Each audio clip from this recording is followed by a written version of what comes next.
My self Riya and today we start इस topic that is called the village of Palampur. आज जो हम लोग डील करेंगे the story of village of Palampur के बारे में डील करेंगे कि पालमपुर जनरली होता क्या है। ठीक है, ये कैसी विलेज है। तो ये जो होती है एक स्मॉल विलेज है और ये रायगंज के किनारे आती है। ठीक है, ये जो होती है ये 300 किलोमीटर फ्रॉम पालमपुर के डिस्टेंस में है। फर्स्ट सेकंड में अगर आप डील करोगे तो यहाँ पे 450 मेंबर रहते हैं। ठीक है, अलग अलग जो मेंबर्स होते हैं यानी फैमिलीज़ जो होते हैं वो 450 फैमिलीज़ रहते हैं और डिफरेंट कास्ट यानी अलग अलग कास्ट के रहते हैं। कुछ लोग जो है वो एसटी के हैं, एससी के हैं, कुछ जनरल कास्ट के भी बिलोंग करते हैं। ठीक है, यहाँ पे अगर आप देखोगे, अगर आप स्टोरी अगर रीड कर रहे हो तो आप देखोगे कि ये जो है एक डेवलपिंग स्टेज है, यानी ये जो है वो डेवलप कर रही है। यहाँ पे एम्प्लॉयमेंट रेट जो है वो अच्छी है, यहाँ पे इलेक्ट्रिसिटी पावर जो है वो अच्छी है, यहाँ पे अलग अलग टेक्नोलॉजी के जो सेक्टर है वो अच्छी है, यहाँ पे इंडस्ट्रीज़ भी है ना, लोग जो है वो एम्प्लॉय हैं। तो जनरली अगर ओवरऑल अगर हम देखें तो ये एक डेवलपिंग रेंज में है point and that is called organization. Production पे अगर आप देखोगे तो जनरली प्रोडक्शन के लिए बहुत सारे सेक्टर की ज़रूरत होती है, यानी बहुत सारी चीज़ों की ज़रूरत होती है। लैंड होता है, लेबर होता है, फिजिकल कैपिटल होता है, फिक्स कैपिटल्स होते हैं, फिर आपका वर्किंग कैपिटल्स भी आता है। तो अगर आप लैंड के बेसिस पे देखोगे तो जाहिर सी बात है अगर आप किसी भी चीज़ का प्रोडक्शन करते हो तो उसको लैंड की नेसेसरी होती है, यानी लैंड की ज़रूरत होती है ना। फिर आता है लेबर। लेबर जो होता है वो हमारा सेकेंड रिक्वायरमेंट होती है, यानी लेबर जो होती है वो हमारा असेट्स ऑफ कंट्री मानी जाती है। ठीक है, यानी असेट्स ऑफ इंडस्ट्रीज़ मानी जाती है, because by the help of labour हम लोग अपने प्रोडक्शन को इंक्रीज़ और डिक्रीज़ कर सकते हैं, है ना। अगर आपके पास इफेक्टिव एंड एफिशिएंसी लेबर है तो जाहिर सी बात है आप अपने प्रोडक्शन को एक हाई लेवल पे लेके जा सकते हो। तो in the another word we can say that labour is the assets of our country. Got it. अगर आप थर्ड देखोगे तो वो आपका फिजिकल कैपिटल आता है। अगर आप फिजिकल कैपिटल में देखोगे तो दो तरह के कैपिटल्स आते हैं, एक हमारा फिक्स कैपिटल आता है, एक हमारा वर्किंग कैपिटल्स आती है।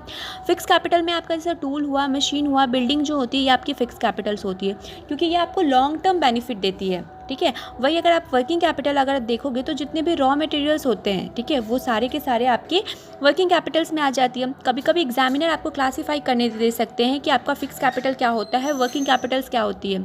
तो fix capital more than 1 year की बेनिफिट देती है और जबकि वर्किंग कैपिटल जो होती है वो लेस देन 1 ईयर की बेनिफिट देती है। अगर आप देखोगे तो जैसे बिल्डिंग हुआ, कार हुआ, मशीन हुआ, टूल्स हुए, ये सारे के सारे हमारे फिक्स कैपिटल आते हैं। क्यों?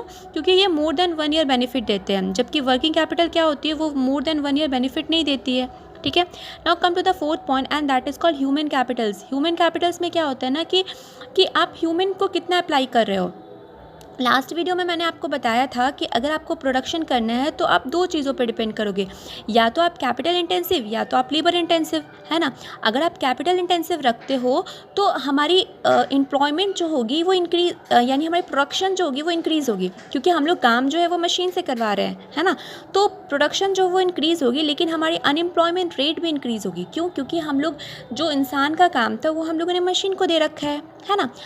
सेम एज अगर आप ह्यूमन कैपिटल को इंक्रीज़ कर रहे हो तो आपकी प्रोडक्शन थोड़ी सी डिले हो सकती है। ठीक है, क्योंकि जाहिर सी बात है ये ह्यूमन है और इसकी एक अपनी कैपेबिलिटी होती है, तो आपकी ये डिले हो सकती है। लेकिन in the another word we can say that employment increase हो जाएगी, क्योंकि मशीन की कामें जो है वो कौन करेगा, तो वो आपकी ह्यूमन करेगी।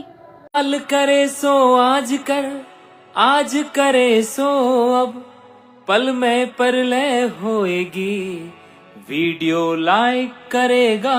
Very vital role in any country, है ना। एजुकेशन जो है वो वाइटल रोल प्ले करती है, because by the help of education people know about what is wrong and what is right, है ना। क्या सही है और क्या गलत है उसके बारे में वो जान सकते हैं। तो एजुकेशन जो है वो बहुत ज़्यादा वाइटल रोल प्ले करती है। ठीक है, उसके बाद आता है कि अगर पालमपुर विलेज में एजुकेशन जो है वो प्राइवेट सेक्टर में भी है, गवर्नमेंट सेक्टर में भी है ना।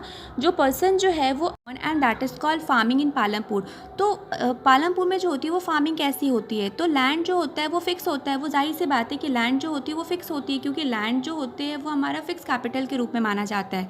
ठीक है, अब आता है कि हम लोग उस पर कितने प्रोडक्शन करें, है ना। तो जाहिर सी बात है क्योंकि लैंड हमारा फिक्स है, लैंड हमारा कांस्टेंट है, तो हम लोग एक लिमिट अमाउंट में प्रोडक्शन कर सकते हैं, है ना। ज़्यादा प्रोडक्शन तो नहीं कर सकते हैं। हाँ, टाइम टू टाइम हम लोग चेंज कर सकते हैं। अगर फॉर एग्जाम्पल रबी सीज़न है तो हम लोग रबी क्रॉप्स का ग्रो करेंगे, अगर हम लोग के पास खरीफ सीज़न है तो खरीफ सीज़न का ग्रो करेंगे, क्रॉप्स ग्रो करेंगे। तो इन दैट केस लैंड जो है वो हमारा फिक्स है, नो डाउट। ठीक है, तो अब आता है कि हम लोग कितने टाइप के प्रोडक्शन करें। कभी कभी फार्मर क्या होते हैं ना, वो कंटिन्यूसली वे में फार्मिंग करने लगते हैं, तो जिस कारण लैंड की जो फर्टिलिटी है वो डिक्रीज़ हो जाती है ना।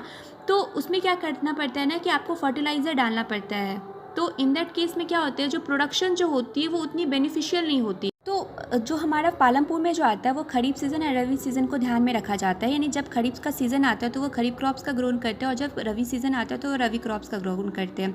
और टाइम टू टाइम पे सॉइल की मैन्योरिटी और फर्टिलिटी को बढ़ाने के लिए वो टाइम टू टाइम पे फर्टिलाइज़र का भी यूज़ करते हैं, ताकि प्रोडक्शन अच्छा हो और वो अच्छे से डिमांड कर सके, वो अच्छे से चीज़ों को क्या कर सके, सप्लाई कर सकते, अपने प्रोडक्शन को क्या कर सके, सप्लाई कर सके, यानी अपने फूड को क्या कर सके, सप्लाई कर सके।